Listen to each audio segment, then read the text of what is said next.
ዘላለም ይባረክ። መጽሐፍ ቅዱስ የእግዚአብሔር ቃል እንደሚናገር እግዚአብሔር አምላክ ከደከሙት ጋር ነው፣ እግዚአብሔር አምላክ ከበረቱት ጋር ነው።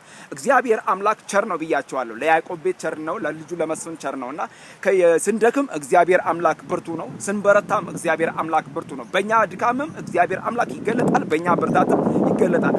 ለዚህም ነው ኃይል በድካሜ ይገለጥ የሚለው መጽሐፍ ቅዱስና የእግዚአብሔር ኃይል በእኛ ድካም ላይ ይገለጣልና እንደክማለን፣ እንወድቃለን።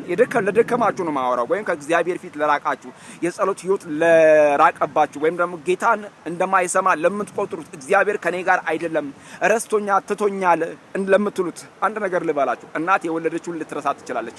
እናት የወለደችውን ላታስታውስ ትችላለች።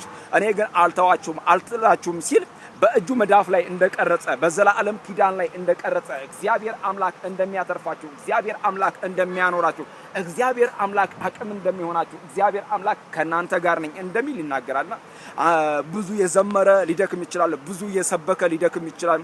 ብዙ እግዚአብሔርን ያገለገለ በሆነ ጊዜ ሊደክም ይችላል። በብዙ ነገር በተለያየ በኢኮኖሚ በፋይናንሻል በስፒሪቹዋል በብዙ ነገር ሊደክም ይችላል። ነገር ግን እግዚአብሔር አምላክ ያበረታልና ስለዚህ እግዚአብሔር አምላክ ያበርታችሁ። ተባረኩልኝ። ይሄ ወንጌል ግን ሁሌ እንደበረታ ነው። ይሄ ወንጌል ግን እናንተ ብትደክሙም ሌላ ትውልድ ይዞት ይነሳል። እናንተ ብትበረቱም ሌላ ትውልድ ይዞት ይነሳል። ስለዚህ ዛሬን ስትጠቀሙ ዛሬን ስታገለግሉ እግዚአብሔርን እንጂ የምታገለግሉት መስፍንን አይደለም። እግዚአብሔርን እንጂ የምታገለግሉት ሰውን አይደለም የምታገለግሉት። ስለዚህ በመድረክ ላይ የምትቆሙ የምታገለግሉ እግዚአብሔርን እንደምታገለግሉ አውቃችሁ አገልግሉ። ተባረኩልኝ። አምላኬ እንደባለጠግነቱ በክብር በክርስቶስ ኢየሱስ የሚያስፈልጋችሁን ሁሉ ይሙላባችሁ። ወዳችኋለሁ።